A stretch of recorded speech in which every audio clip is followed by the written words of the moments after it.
Ma femme m'a provoqué en disant « Sois heureux que je sois encore avec toi ». J'ai répondu « En fait, plus maintenant ». Et sa belle amie m'a pris dans ses bras, là, devant tout le monde. Ma femme est devenue folle de rage. Mais la première fois que Nathalie a dit ça, je n'ai pas discuté. « Amuse-toi bien », ai-je dit. « Envoie-moi un message quand tu rentreras à la maison ». Elle a levé les yeux au ciel. « Je ne suis pas une adolescente, Marc. Je n'ai jamais dit que tu l'étais », ai-je répondu. « C'est juste de la politesse élémentaire. » Elle est partie quand même, claquant la porte un peu plus fort que nécessaire. J'ai essayé d'ignorer la boule dans mon ventre. Ce n'était pas de la jalousie. C'était la reconnaissance d'un schéma. Et puis, c'est arrivé. J'étais au supermarché après le travail, en train d'acheter quelques trucs, quand j'ai vu Lorraine dans le rayon des surgelés, seule, détendue, en leggings et sweat, lisant l'arrière d'une boîte comme si sa vie n'était pas censée être programmée pour une soirée entre filles tard dans la nuit. Je suis resté immobile une seconde, le panier à la main, juste pour m'assurer que je n'imaginais rien. Lorraine a levé les yeux et son visage s'est illuminé. « Marc ?» Je me suis approché. « Salut ? Je ne m'attendais pas à te voir ici. » Elle a levé la boîte. Je fais semblant de savoir cuisiner. Du théâtre pour adultes, tu vois ? J'ai ri. Nathalie a dit que vous sortiez toutes les deux ce soir. Le sourire de Lorraine a vacillé. Juste un instant, mais suffisant. Ce soir, a-t-elle répété.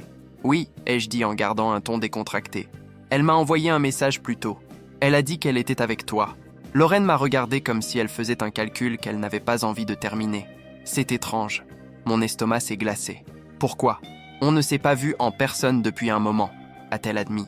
On échange des messages, mais ce soir, non. Je n'ai pas fait de scandale. Je n'en avais pas besoin. La pièce du puzzle s'est mise en place toute seule. Lorraine a baissé la voix. Elle se plaint de toi. Évidemment, ai-je répondu, sec. Lorraine a grimacé. Pas de choses justes. Plutôt du genre, tu n'en fais pas assez. Tu ne la comprends pas. Tu es en train de rester à la traîne. J'ai fixé la porte du congélateur. Je porte cette maison comme une entreprise de déménagement. Je sais, a dit Lorraine rapidement. C'est pour ça que ça ne me semblait pas juste. Je l'ai vraiment regardée. Elle ne souriait pas avec malice. Elle ne colportait pas des ragots pour s'amuser. Elle avait l'air mal à l'aise et un peu protectrice. Pour être honnête, a-t-elle ajouté, des hommes comme toi, ce n'est pas courant.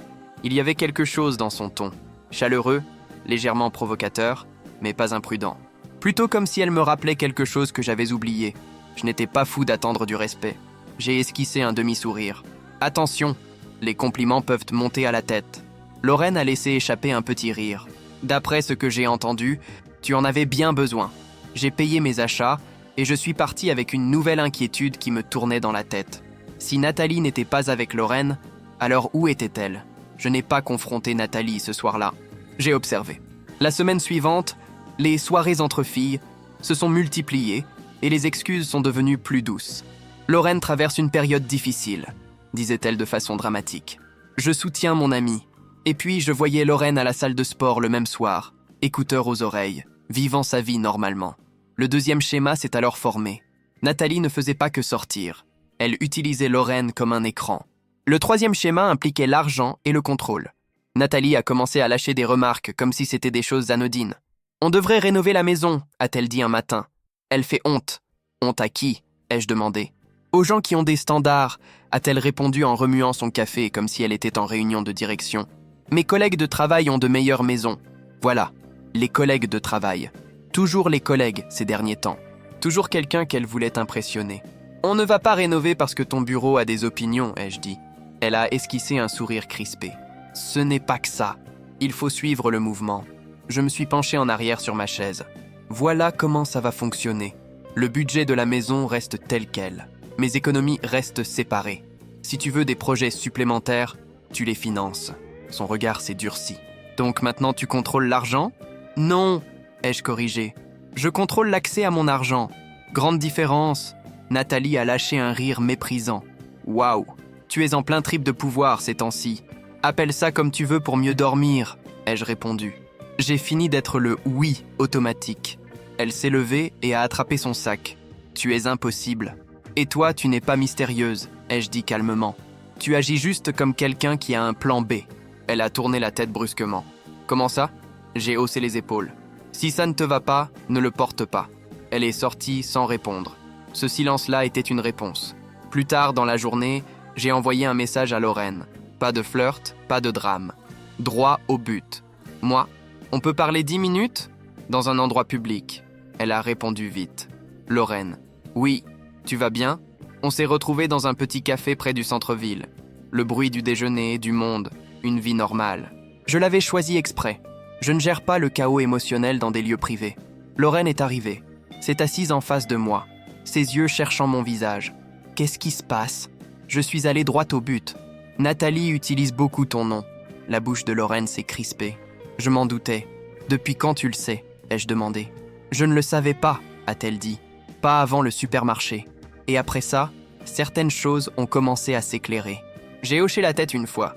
Je ne te demande pas d'espionner qui que ce soit. Je te demande de me dire s'il y a quelque chose que je devrais déjà savoir. Lorraine a pris une profonde inspiration. Elle prend ses distances depuis un moment. Elle parle du travail comme si c'était sa vraie vie. Et de toi comme si tu n'étais qu'un colocataire. J'ai regardé mon café. Définition généreuse. Lorraine s'est légèrement penchée en avant. Marc, je n'aime pas dire ça, mais elle est toujours en représentation. Toujours à s'assurer qu'elle a l'air d'être le bon personnage de l'histoire. Je sais, ai-je répondu. C'est son hobby préféré. Lorraine a hésité. Il y a un type à son bureau. Je n'ai pas cligné des yeux. Je n'ai pas demandé qui, comme un adolescent désespéré. J'ai posé la seule question qui comptait. Il fait partie du plan pour sauver les apparences ? Les yeux de Lorraine ont baissé une demi-seconde. Je pense que oui. J'ai laissé le silence s'installer. Lorraine a tendu la main par-dessus la table et a touché la mienne, brièvement. Ce n'était pas romantique. C'était stabilisant. Tu ne mérites pas d'être traité comme ça. J'ai retiré ma main avec précaution. J'apprécie, mais je ne cherche pas du réconfort. Je cherche de la clarté. Lorraine a hoché la tête. Alors observe les schémas. Elle ne te dira pas la vérité. Je sais, ai-je dit. La vérité ne sert pas son plan. Les joues de Lorraine ont légèrement rosé. Pour ce que ça vaut, tu gères ça mieux que la plupart des hommes.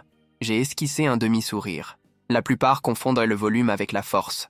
Quand nous nous sommes levés pour partir, Lorraine a dit « Si tu as besoin de parler à quelqu'un, je suis là. » Je l'ai regardé dans les yeux. Peut-être, mais je ne ferai rien qui transforme ça en cirque. Lorraine a fait un petit signe de tête, respectueux. C'est juste.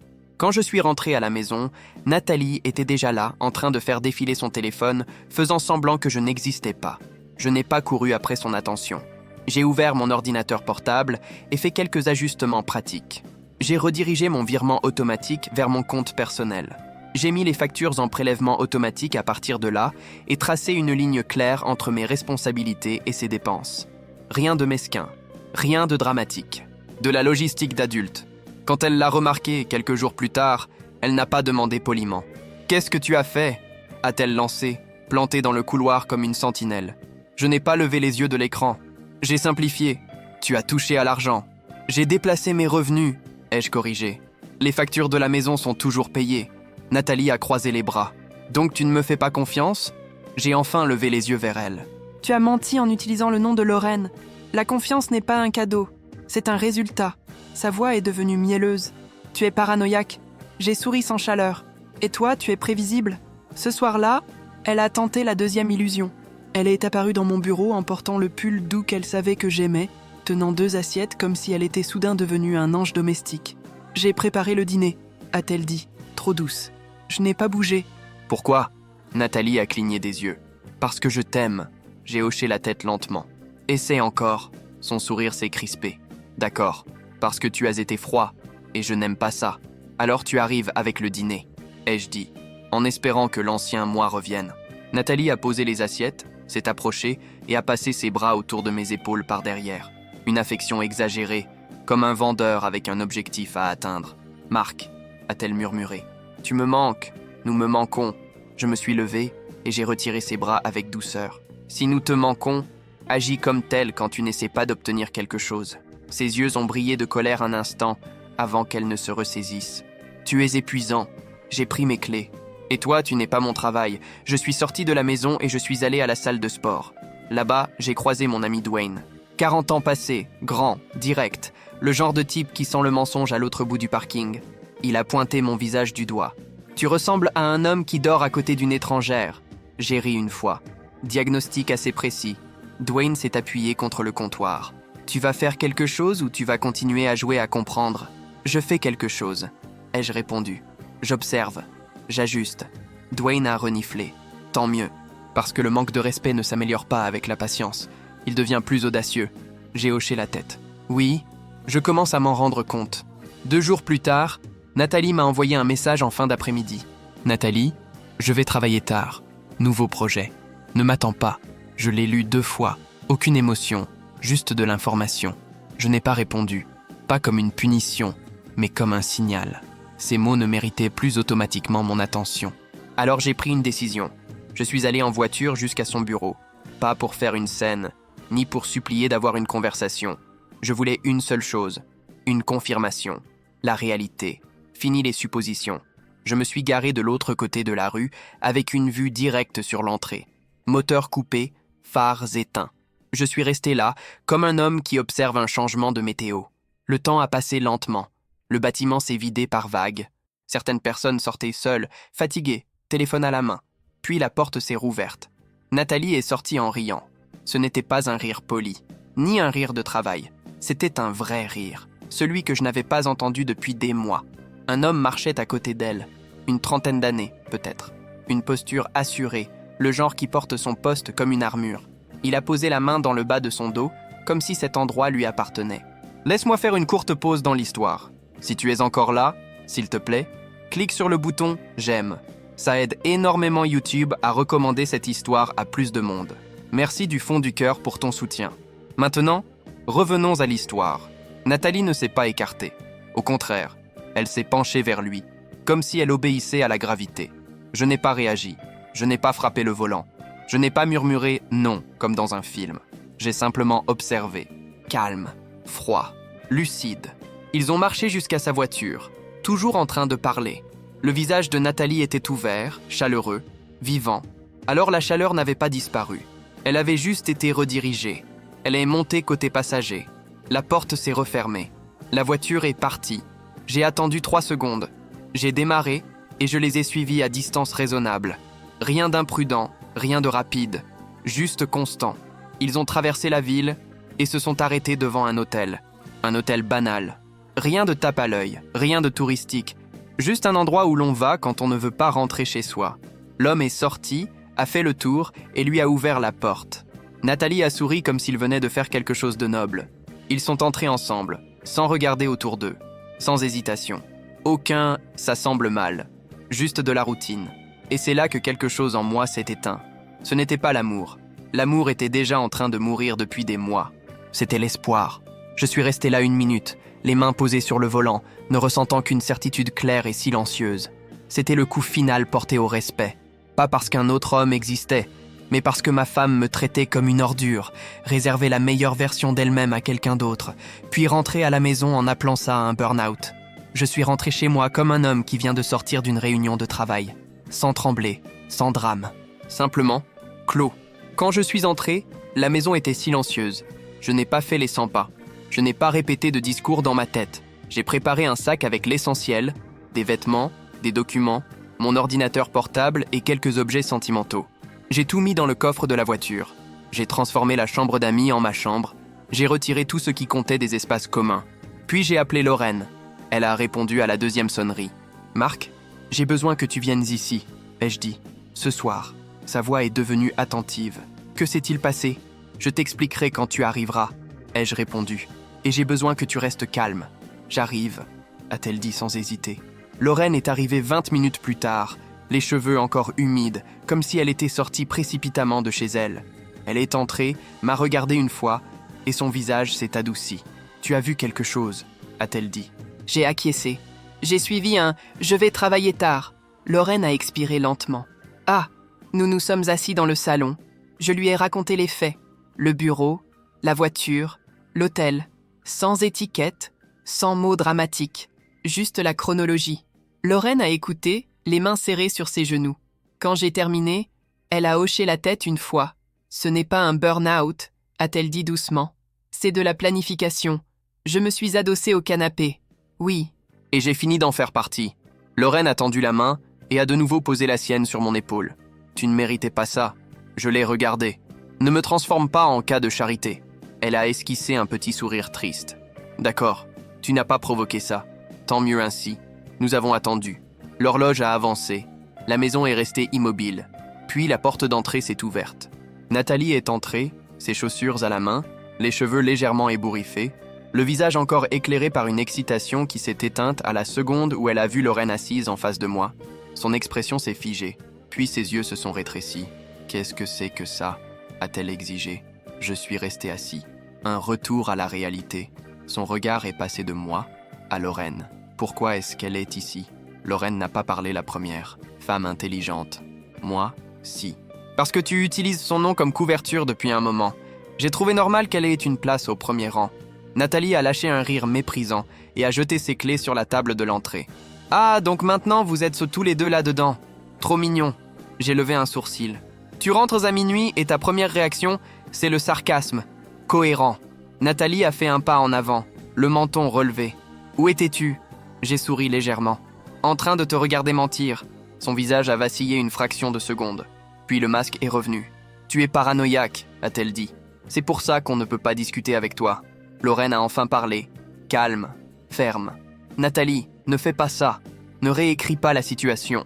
Nathalie a tourné la tête vers elle. Reste en dehors de ça. Lorraine n'a pas reculé. Tu m'y as mise à chaque fois que tu as utilisé mon nom. Nathalie s'est tournée vers moi, le regard glacé. Et alors, Marc? Tu as monté une embuscade? Non, ai-je répondu. J'ai posé une limite. Grande différence. Nathalie éclata de rire. Un rire sec, tranchant, laid. Toi et tes limites. Tu n'es pas un podcast de thérapeute. Je me penchai légèrement en avant. Et toi? Tu n'es pas une reine. Tu es ma femme. Ou tu l'étais. Son sourire se crispa. Oh, s'il te plaît. Tu devrais être reconnaissant que je sois encore là. Les yeux de Lorraine s'écarquillèrent. Elle regarda Nathalie comme si elle n'arrivait pas à croire que ces mots venaient réellement d'être prononcés. J'hochai lentement la tête. C'est vraiment cette phrase que tu as choisie? Nathalie haussa les épaules. La vérité fait mal. Pas aujourd'hui, dis-je. Aujourd'hui, la vérité met fin à tout. Le visage de Nathalie se durcit. Qu'est-ce que ça veut dire? Ça veut dire que je t'ai vu, répondis-je. À ton bureau, avec lui. Je t'ai suivi. Je t'ai vu entrer dans un hôtel. Le salon plongea dans le silence. Nathalie ne nia pas tout de suite. C'était la réponse la plus bruyante qu'elle pouvait donner. Puis, elle tenta de retourner la situation. « Tu m'as suivi ?» lança-t-elle. « C'est malsain. C'est du contrôle. » Je laissai échapper un petit rire, bref. « Tu rentres à la maison tout droit sorti d'un hôtel et tu veux critiquer mon comportement. L'assurance est impressionnante. » La voix de Nathalie monta. « Tu es fou. » Lorraine se leva et fit un pas vers moi. Pas de manière agressive, juste présente. Elle posa un bras dans mon dos, un geste de soutien. Nathalie vit cela et son expression changea, comme si elle s'était raconté une autre version de l'histoire. « Mon Dieu !» cracha Nathalie. « Alors c'est ça? Tu fais ça avec elle ?» Je regardais Nathalie comme si elle venait d'essayer de me vendre une chaise cassée. « Écoute-toi !» Nathalie pointa Lorraine du doigt. « Tu es répugnante !» La voix de Lorraine resta calme, ferme. « Nathalie, tu n'as aucun droit de jouer les juges moraux aujourd'hui. » Les yeux de Nathalie se remplirent de larmes, et pendant une fraction de seconde, je vis la panique. Pas la culpabilité, la panique de perdre le contrôle. Elle fit un pas vers moi. « Marc, d'accord, je suis stressée, j'ai fait une erreur. On peut juste parler, juste nous deux ?» Je me levai. « Calme, non. » Nathalie cligna des yeux, violemment. « Comment ça, non? Je veux dire que tu as eu des mois pour me traiter comme ton mari, répondis-je. Et tu as choisi de me traiter comme une nuisance. J'étais épuisée, dit-elle rapidement. Tu ne comprends pas mon travail. J'acquiesçai.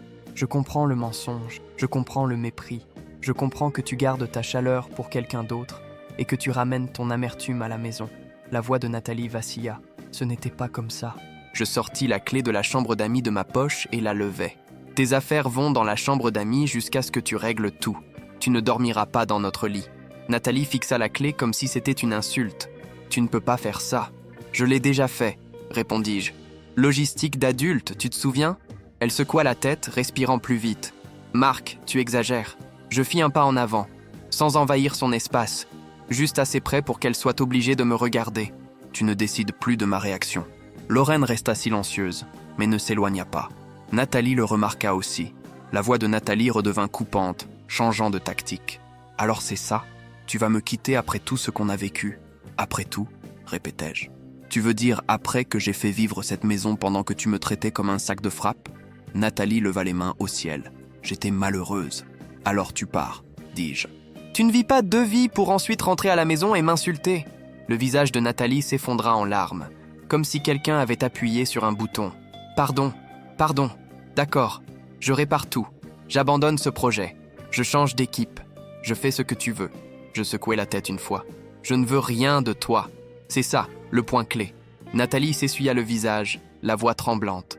Tu vas vraiment jeter un mariage à la poubelle ? Je pointai la porte d'entrée. C'est toi qui l'as jeté. Un mensonge à la fois.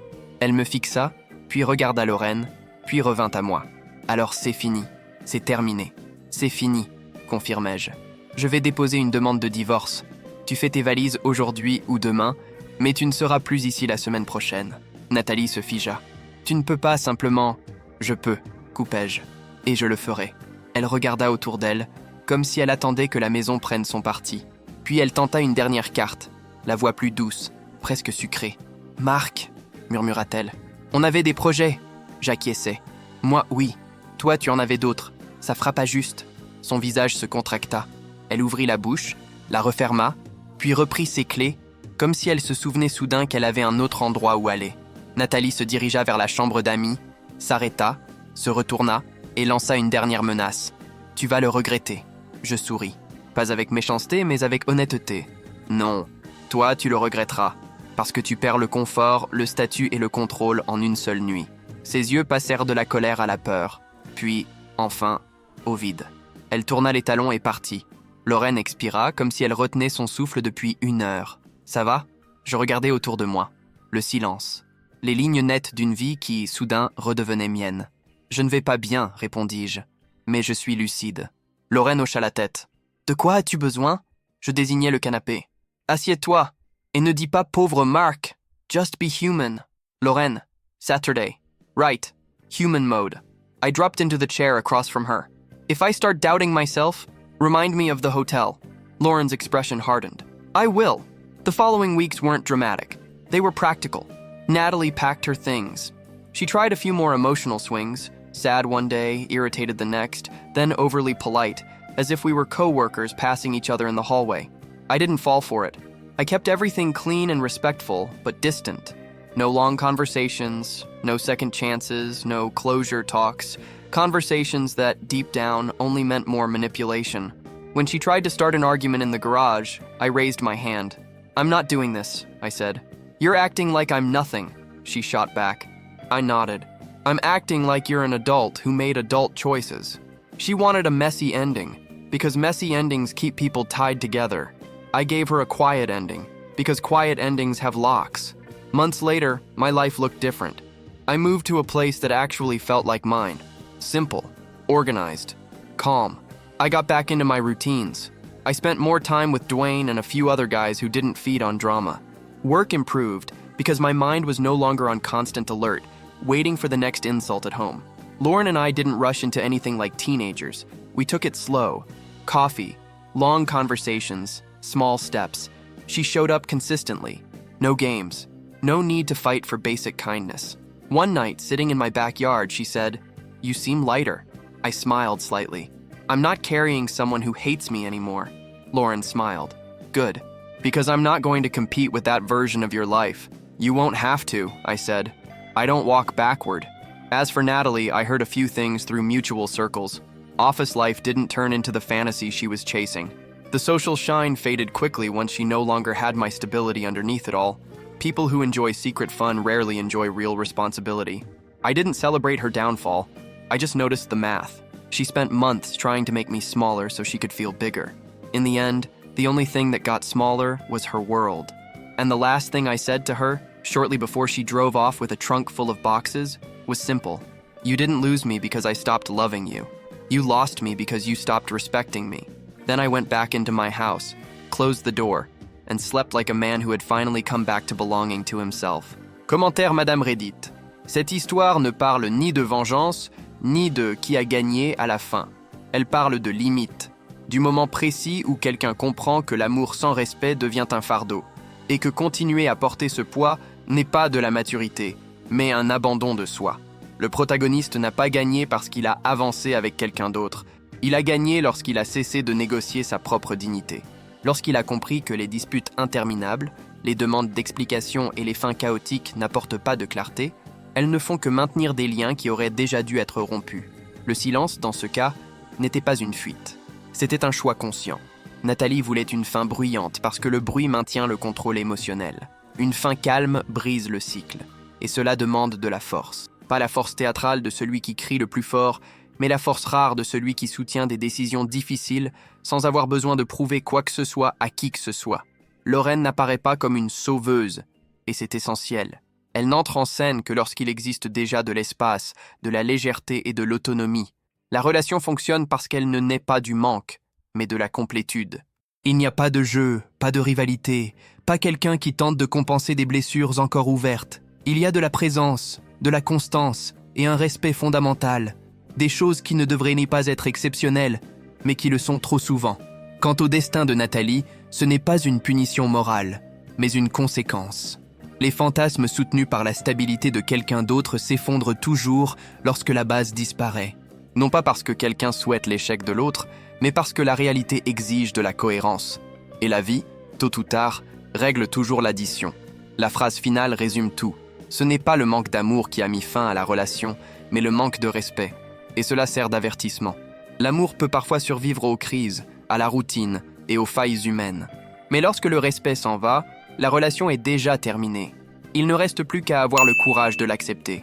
Au final, le plus grand signe de croissance n'a pas été d'avancer, ni de reconstruire sa vie, ni de dormir en paix. Ça a été de comprendre que nous nous appartenons d'abord à nous-mêmes. Et lorsque quelqu'un tente de nous diminuer pour se sentir plus grand, la réponse la plus saine n'est pas de se battre, c'est de partir, de fermer la porte et de ne pas regarder en arrière.